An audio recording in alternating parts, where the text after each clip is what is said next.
Bismillahirrahmanirrahim. Assalamualaikum warahmatullahi wabarakatuh. Perkenalkan, nama saya Melia Hasna Salsabila, NIM A1D081194. Pada kali ini saya akan menjelaskan bagaimana teknik budidaya dan pengelolaan tanaman sagu.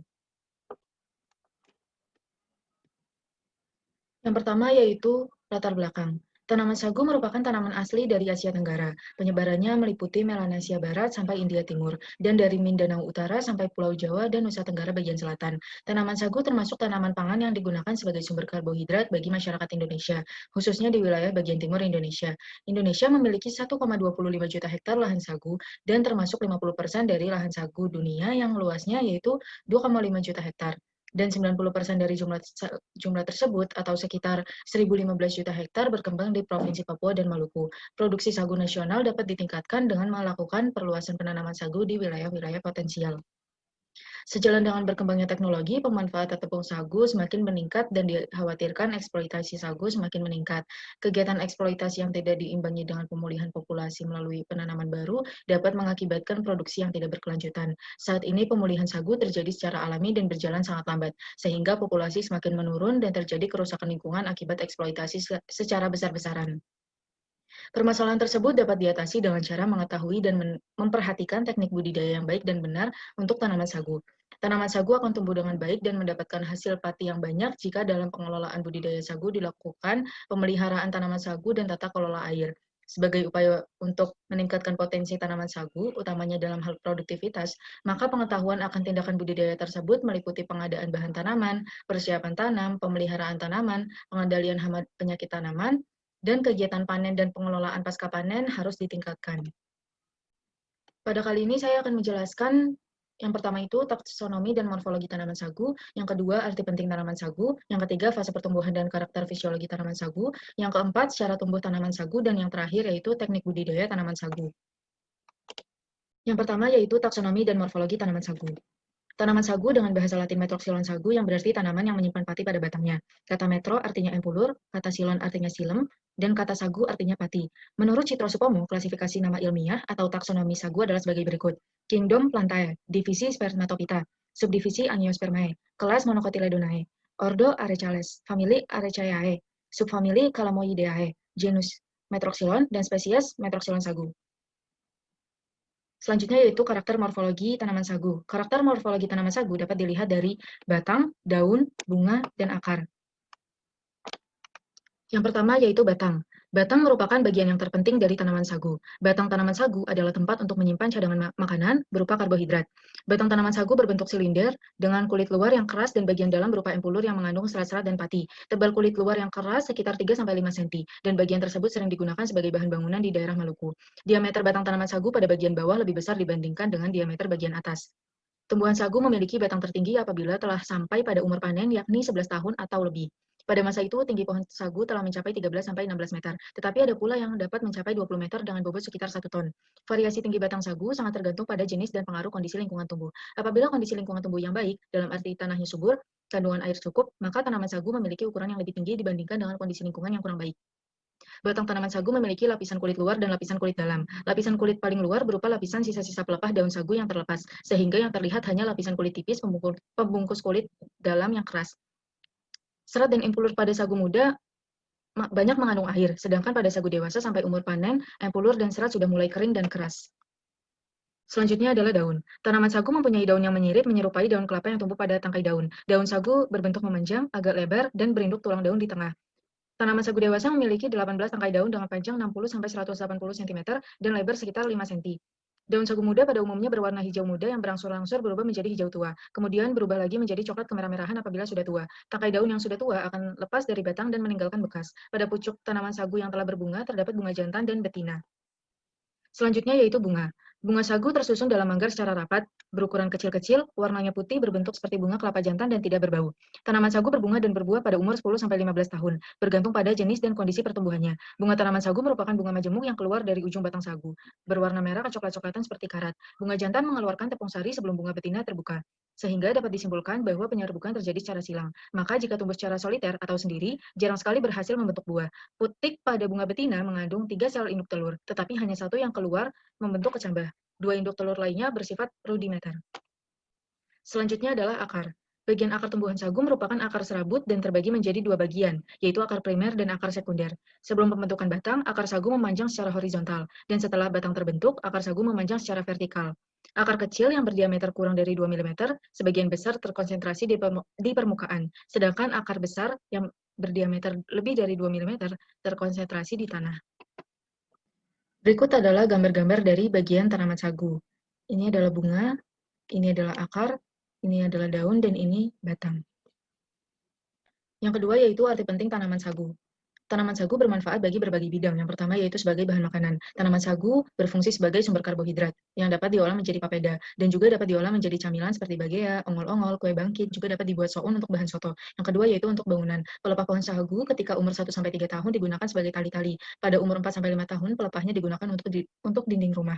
Yang ketiga yaitu untuk industri. Pati yang teroksidasi digunakan sebagai bahan pelapis dalam industri kertas, sedangkan dalam industri tekstil sebagai bahan sizing. Dan dalam industri pangan, pati teroksidasi digunakan sebagai pengental, pengemulsi, pengikat, dan pencegah sinerisis untuk mempertahankan mutu pangan. Yang ketiga yaitu fase pertumbuhan dan karakter fisiologi tanaman sagu. Satu siklus hidup tanaman sagu memerlukan waktu sekitar 11 tahun dalam 4 periode. Fase pertumbuhan awal atau gerombol memerlukan waktu sekitar 3,75 tahun, fase pembentukan batang memerlukan waktu 4,5 tahun, fase pembungaan memerlukan waktu 1 tahun, dan fase pembentukan biji memerlukan waktu selama 1 tahun. Fase pertumbuhan tanaman sagu terdiri dari 4 tahap. Yang pertama yaitu fase pertumbuhan awal atau pembentukan rumpun, yang kedua fase pertumbuhan batang, yang ketiga fase pembungaan, yang keempat fase pematangan buah dan pembentukan biji. Yang pertama yaitu fase pertumbuhan awal. Pada fase ini terjadi pembentukan rumpun. Karakter fisiologi tanaman sagu pada fase ini ditandai dengan munculnya bakal anakan, pertumbuhan batang lambat, dan terbentuk kurang lebih 90 daun. Yang kedua yaitu fase pertumbuhan batang. Pertumbuhan batang yang dimaksud juga batang dari anakan. Fase ini berlangsung selama 4,5 tahun. Setiap bulannya terbentuk 1 daun baru, sehingga akan terbentuk 24 daun dan 54 bekas menempelnya daun pada batang karena daun lepas atau gugur. Pohon sagu memproduksi pati dalam jumlah banyak pada fase ini. Yang ketiga yaitu fase pembungaan. Fase ini terjadi pembentukan 2 daun baru di setiap bulannya dan tingkat produksi pati mulai berkurang. Sementara pati yang awalnya tersimpan di batang bagian bawah mulai bergerak ke batang bagian atas. Oleh karena itu, sebaiknya tanaman sagu dipanen pada fase ini. Yang keempat yaitu fase pematangan buah dan pembentukan biji.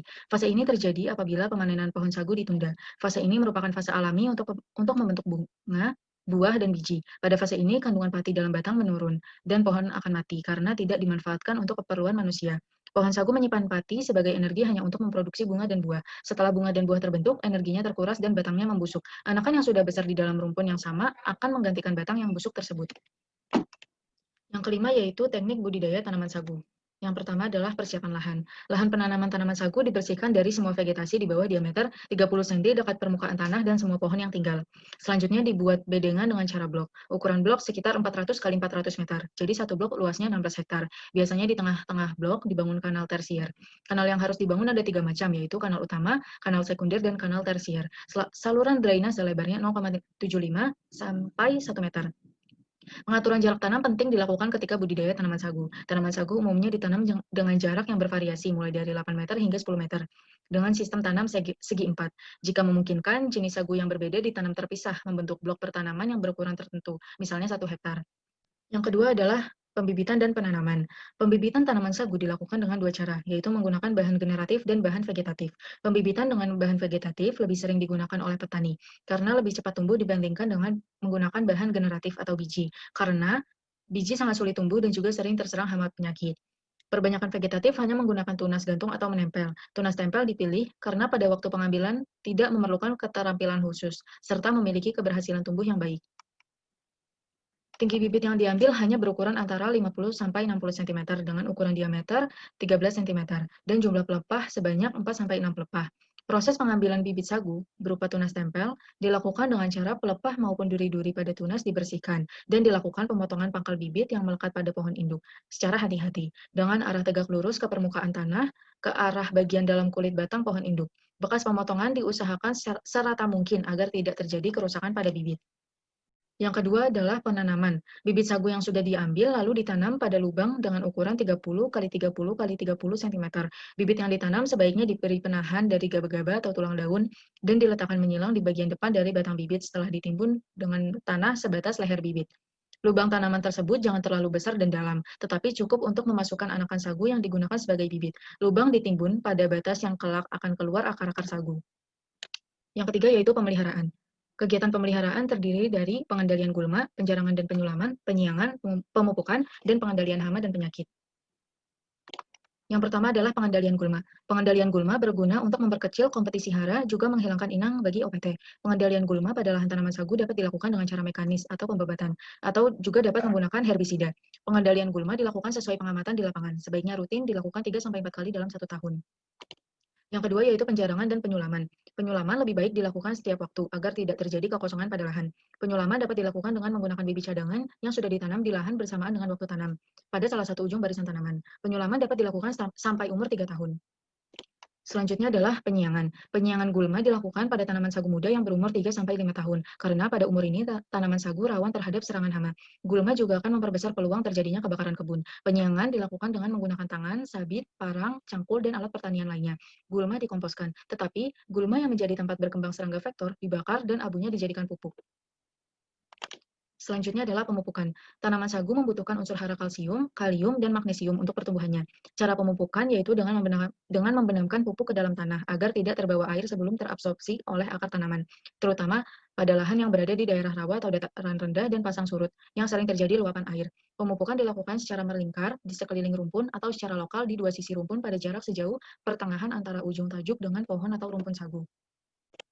Selanjutnya adalah pengendalian hama dan penyakit. Hama pada tanaman sagu yaitu kumbang kelapa dan kumbang sagu. Kedua hama tersebut menyerang tanaman sagu dan dapat berkembang biak dengan baik pada tunggul sagu. Serangan hama tersebut dapat merugikan, sehingga perlu dilakukan tindakan pengendalian. Usaha pengendalian dapat dilakukan dengan cara mekanis, yaitu pohon yang terserang dibakar. Secara kimia menggunakan insektisida, dan secara hayati menggunakan musuh alami seperti metarhizium, dan secara kultur teknis.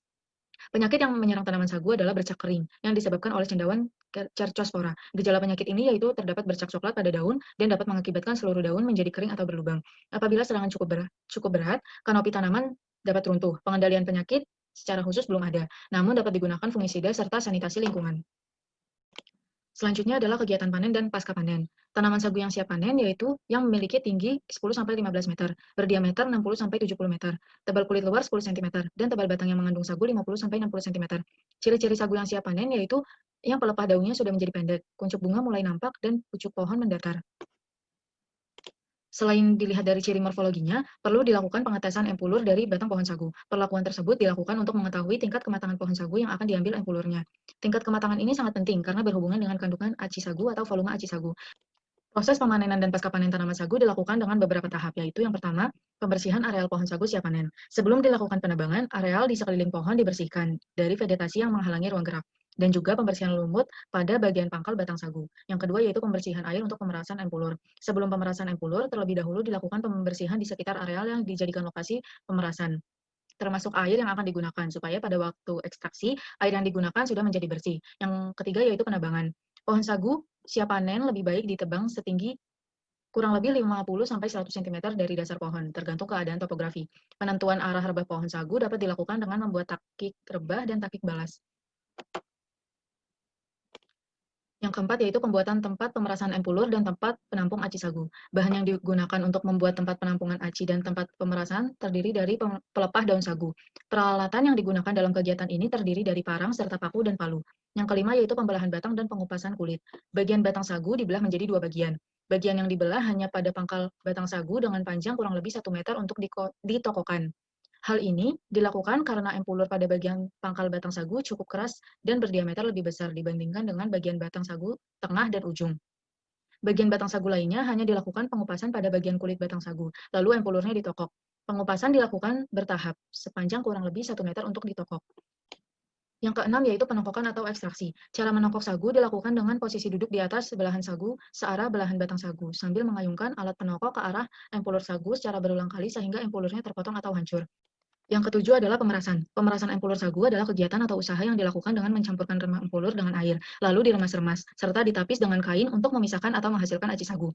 Hasil ekstraksi sagu pertama berupa larutan aci sagu yang masih tercampur dengan air, sehingga untuk mendapatkan aci sagu, larutan tersebut didiamkan selama 30 menit hingga 2 jam agar aci sagu dapat mengendap. Sesudah itu, air dibuang secara perlahan-lahan, hingga yang tertinggal hanya aci sagu yang siap dikemas. Hasil aci sagu endapan pertama dikhususkan untuk memenuhi kebutuhan sendiri, sehingga waktu pengendapan aci sagu cukup singkat. Sementara hasil ekstraksi sagu berikutnya diendapkan selama 4 hari, sehingga hasil endapan maksimal. Dan yang terakhir yaitu pengemasan. Pengemasan dilakukan agar kualitas dan mutu produk tetap terjaga. Pengemasan aci sagu dapat menggunakan karung beras 15 kg. Berikut terdapat gambar. Yang pertama yaitu bibit tanaman sagu yang siap tanam. Yang kedua yaitu bibit tanaman sagu yang diberi penahan dari gaba-gaba dan diletakkan menyilang. Dan yang ketiga yaitu proses ekstraksi pohon sagu. Kesimpulan dari presentasi kali ini yaitu tanaman sagu yang bernama Latin Metroxylon sagu mempunyai karakter morfologi yang dapat dilihat dari batang, daun, bunga, dan akarnya. Bagian terpenting dari tanaman sagu adalah batangnya. Tanaman sagu dapat dimanfaatkan bagi beberapa bidang, diantaranya adalah bidang pangan, industri kertas, tekstil, dan dapat dijadikan bahan untuk atap dan dinding rumah. Fase pertumbuhan tanaman sagu terdiri dari 4 tahap, diantaranya adalah fase pertumbuhan awal atau pembentukan rumpun, pembentukan batang, fase berbunga, dan fase pematangan buah dan pembentukan biji. Masing-masing fase terdapat karakteristik perubahan fisiologi pada tanaman sagu. Budidaya tanaman sagu perlu memperhatikan syarat tumbuh, diantaranya adalah ketinggian tempat, kelembapan, curah hujan, dan kondisi tanah. Teknik budidaya tanaman sagu diantaranya adalah pembibitan, persiapan dan penanaman, pemeliharaan, yang terdiri dari pengendalian gulma, penjarangan dan penyulaman, penyiangan, pemupukan, pengendalian hama penyakit. Lalu kegiatan panen dan pasca panen yang diantaranya adalah pembersihan areal pohon sagu siap panen, pembersihan air untuk pemerasan empulur, penebangan, pembuatan tempat pemerasan empulur dan tempat penampung aci sagu, pembelahan batang dan pengupasan kulit, penokokan atau ekstraksi, pemerasan, dan pengemasan. Sekian presentasi dari saya, kurang lebihnya mohon maaf. Wassalamualaikum warahmatullahi wabarakatuh.